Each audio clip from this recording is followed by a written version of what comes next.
Tá, hoje eu não vou perguntar se tá bom ou não, porque eu sei que muita coisa triste aconteceu. Sem mais delongas, eu quero apresentar pra vocês os fatos. E aí vocês pegam esses fatos e fazem o que vocês quiserem. Afinal, hoje em dia a verdade se tornou interpretativa, depende da ideologia de quem vê. O que aconteceu em Manaus foi sim algo muito triste. Se você acompanhou e não sentiu seu coração apertar, meu amigo, você não pode ser humano. E isso é um grande problema hoje em dia. Pessoas existem, mas humanos?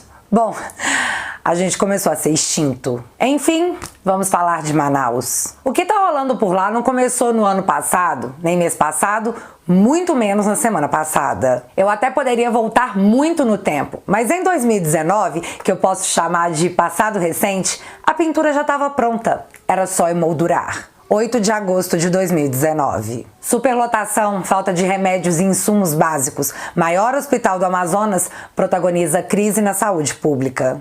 Tem mais. 29 de julho de 2019. Em reunião tensa, médicos pedem que Mandetta intervenha na saúde do Amazonas.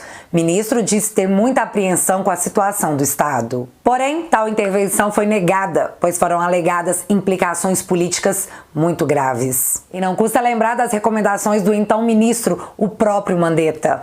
Fique em casa e só vá ao hospital se sentir falta de ar. Tá aí o resultado. Junte todo esse colapso já existente a um aumento na procura por hospitais devido ao flango flito e pronto, tá aí a sua ciência. Não foi a força do flango flito que fez o que fez em Manaus. Foi a força da irresponsabilidade, da falta de gestão, da corrupção e do descaso com o povo. Parece clichê, mas foi apenas isso. Em Manaus, apenas na cidade de Manaus, tivemos mais de 2 bilhões destinados à saúde só em 2020 para o combate ao flango flito. E o prefeito era do PSDB. E graças à autonomia dada a governadores e prefeitos pelo STF, amplamente divulgado pela mídia como um revés a Bolsonaro e hoje incrivelmente desmentido por eles mesmos, assistimos em praticamente todos os estados o superfaturamento de luvas, máscaras, respiradores, inclusive no Amazonas. Porém, tudo bem, parece que o povo esquece. Respiradores comprados em loja de vinho. A secretária de saúde levada para o Chilindró. Em julho, o hospital de campanha foi desativado. E ainda entre julho e outubro, 85% dos leitos criados pro flango flito foram desativados. Viu, Calil, prefeito de Belo Horizonte, que fechou 177 leitos em 4 meses? Você viu o que pode acontecer? Fica aí o aviso. E aí eu pergunto, onde está o dinheiro que, segundo o próprio Calil, foi derramado pelo governo federal para estados e municípios nessa pandemia? Ah, Bárbara, mas esse não é o problema, não é falta de dinheiro, é que o oxigênio acabou no estado. Não tinha onde comprar. Ok. Pensa comigo, se você é dono de uma empresa que lida com vidas e você percebe um aumento na demanda do seu produto principal e o seu estoque está perto de zero, para manter essas vidas, você vai esperar o seu estoque acabar para poder pedir em outros lugares? Foram enviados para o estado do Amazonas mais de 8 bilhões de reais. Você sabe quanto dinheiro é isso, meu amigo? Para chegar no dia D, o cara dizer que não tinha oxigênio porque acabou o produto e não tinha onde comprar. Mas espera lá, não tinha onde comprar? Então como que o governo federal enviou 700 cilindros de oxigênio para Manaus? Ah, mas o governo federal tem o Ministério da Saúde que tem acesso aos contatinhos e todo o Paranauê, pipipi popopô. Ok, então se não tinha oxigênio, como que o Gustavo Lima, sim, o cantor, conseguiu enviar 150 cilindros para lá? Como que o Whindersson conseguiu fazer o oxigênio chegar até Manaus? Artistas, nada ligados à área da saúde, conseguiram fazer o que o governo estadual não conseguiu, mesmo tendo recebido verba suficiente para isso. Como podemos aceitar como justificativo o fato que não tinha? Fazer o quê? E o que assistimos com as cenas de Manaus foi um picadeiro armado com vários palhaços. Vamos começar aqui com o Seu Huck. Eu já vou falar mais dele. Seu Huck gravou um vídeo para dizer que mesmo quem quer ajudar tá de mãos atadas. É mesmo? Fala isso lá pro Gustavo Lima, brother. Quem quer fazer, faz. Quem não quer, usa a narrativa para discurso político. Aí vem Rodrigo Nhonho Botafogo Maia, que não importa se você fala bem ou mal dele. O importante é falar, já que o seu plano e objetivo de vida é fazer seu sucessor, Baleia Rossi, ser eleito e fazer um discurso político em cima do ocorrido, dizendo, aspas para ele, a falta de oxigênio em Manaus, o atraso da picadinha, a falta de coordenação com estados e municípios são resultados da agenda negacionista que muitas lideranças promovem. Fecha aspas. É mesmo, Rodrigo Maia? Engraçado. Você sabe o que aconteceu quando parlamentares tentaram destinar a verba do fundão eleitoral e a verba partidária, que juntas somariam 3 bilhões de reais, 3 bilhões para o combate ao flango-flito? O senhor rejeitou a emenda sem sequer ouvi-la, rompendo a Constituição. Você aí que está me ouvindo, duvida que foi isso que aconteceu? O dia era 3 de abril de 2020. Que nós estamos querendo destinar dinheiro do fundo eleitoral e do fundo partidário para o combate ao coronavírus e também da redução do salário de políticos e de outros membros da alta elite do funcionalismo público excluídos de segurança pública e saúde. O que está acontecendo aqui na Câmara é uma vergonha, é a utilização de um sistema remoto de votação para calar os deputados. Os deputados estão em casa, os que estão trabalhando à distância com os microfones fechados, não conseguem se pronunciar. Aqui o deputado Paulo Ganimi não pôde fazer a questão de ordem justamente para pedir que sua emenda, a nossa emenda do Partido Novo, nosso destaque, perdão, não fosse inadmitido conforme o regimento interno da Câmara determina. Nós temos direito a emendar a Constituição. A questão do fundo partidário é uma questão constitucional e por isso que nós estávamos propondo uma emenda na PEC do Orçamento de Guerra. Essa PEC do Orçamento de Guerra só existe em virtude do combate ao coronavírus e neste momento aqui na Câmara dos Deputados um verdadeiro golpe está sendo dado não só no Partido Novo, em toda a democracia brasileira. Porque o presidente não pode fazer uma inadmissão como essa, não pode não dar a palavra para o deputado quando ele pede uma questão de ordem que precede a discussão de qualquer matéria e não pode fazer isso, está acontecendo. Nesse momento, a campanha eleitoral pareceu ter um peso maior que a saúde da população, né, Maia? Presidente da Câmara dos Deputados, representantes da população. O povo concordou de ter seu dinheiro usado para campanha política em vez de compras de respiradores e oxigênio? O povo foi consultado ou ignorado sobre o uso do seu próprio dinheiro? Mas calma, tem mais. No dia 6 de abril de 2020, 3 dias após essa sessão, segundo matéria do Poder 360, 9 partidos políticos fizeram uma reunião com o senhor Rodrigo Maia, com as calças borradas de medo de ficarem sem o dinheiro para suas lojinhas, que alguns chamam de partido político, e decidiram fechar um pacto. A palavra que está na matéria é pacto, de apoio a você e ao Alcolumbre, para que fossem firmes e não cedessem à proposta de destinar o fundo eleitoral ao combate ao flango-flito. Sabe quem estava lá defendendo o uso de dinheiro público para a campanha eleitoral em plena pandemia? ACM Neto, o presidente do seu partido, Rodrigo Maia, o DEM. Além, é claro, de seu pupilo, Baleia Rossi. Lembrando que ainda em pandemia fomos incentivados a ir votar e sermos mesários, pois nesse país, aparentemente, política é o nosso bem maior. Aí vem Sérgio Moro, ex-juiz, ex-ministro, ex-herói, atual funcionário dos representantes da Odebrecht, dizer que Manaus hoje é o Brasil amanhã. Poderia não ser se o senhor tivesse focado nos corruptos que desviaram a rodo o dinheiro destinado à saúde que o governo federal enviou, em vez de focar em cidadãos que andavam sozinhos na praça. Por outro lado, a pessoa que infringir essas medidas determinadas pelos médicos, autoridades sanitárias, de isolamento ou quarentena, pode estar cometendo um crime. E aí vai ter que responder perante a justiça,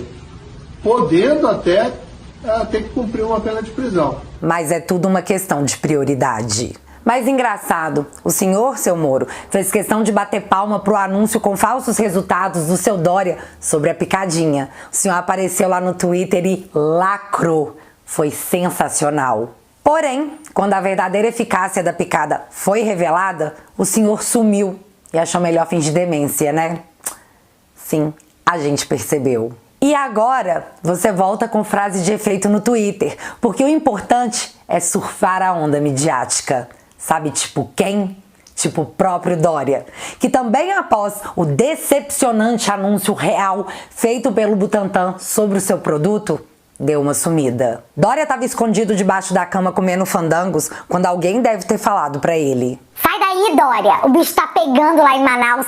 Boa hora pra aparecer se sentindo super indignado e culpar o governo federal.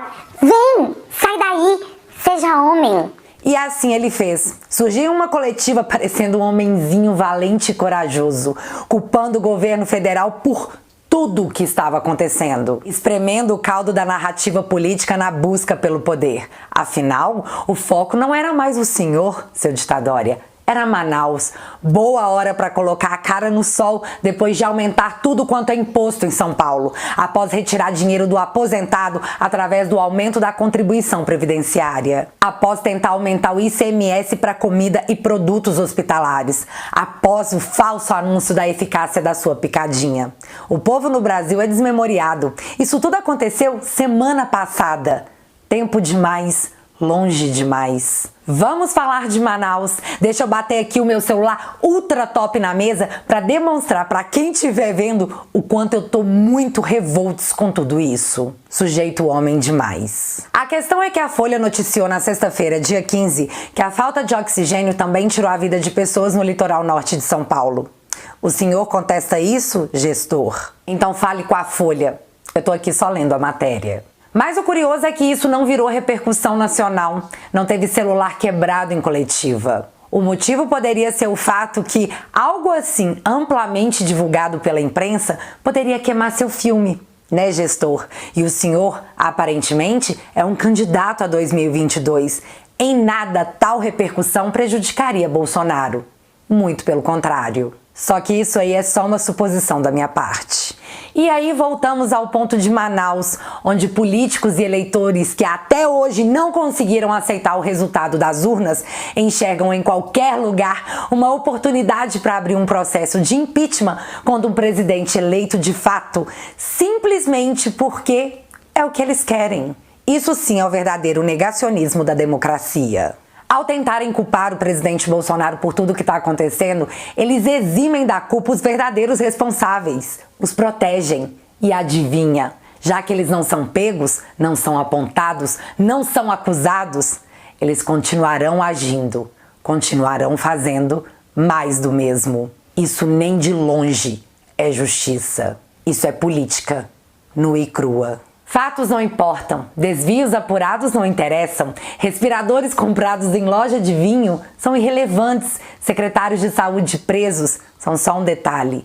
A narrativa política oportunista impera em terras de um povo que clama por justiça. Quanto mais tentam enfiar seus textos lacradores montados por uma péssima equipe de marketing em nossa goela, mais o povo se recusa a engolir. A cada dia mais cuspimos essa realidade alternativa e é por isso que hoje tentam nos calar. Não podem com a vontade do povo? Então os calem. Não importa o que nós queremos, porque para eles nós queremos errado. E assim somos levados ao governo elitista que eles juram de pé junto que combatem. Agora tem gente que acha que não pode fazer a Olimpíada porque não tem hospital. Olha, sinceramente, eu acho isso um retrocesso. Nós não chegamos a esse ponto do nada. Acredita em mim, o caminho foi longo.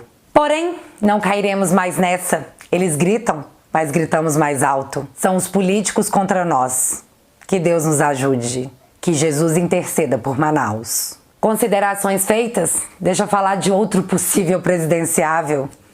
Vem cá, Huck. Huck convocou um panelaço contra o governo do presidente por o considerar responsável pelo que ocorre em Manaus. Enquanto artistas levavam oxigênio a quem precisava respirar como forma de realmente tentar e conseguindo ajudar, Huck batia panela. Grande exemplo. Isso é tudo que o Brasil precisa.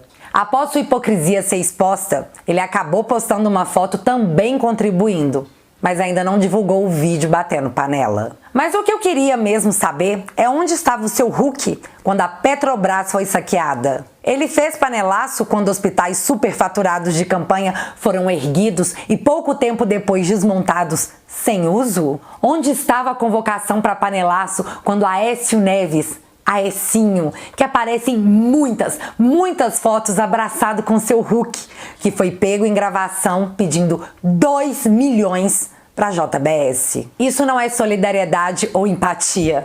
Isso é campanha política e oportunismo disfarçado de preocupação em meio a uma situação tão grave, tão triste. Quem se indigna de verdade não se indigna pela metade, por meias causas. O nome disso é conveniência. Todos os dias somos usados por aqueles que criticam o presidente única e exclusivamente focados em tomar aquela cadeira, pegar para si o trono. É um conflito intenso de interesses evidentes, onde o mais afetado é sempre você, o cidadão.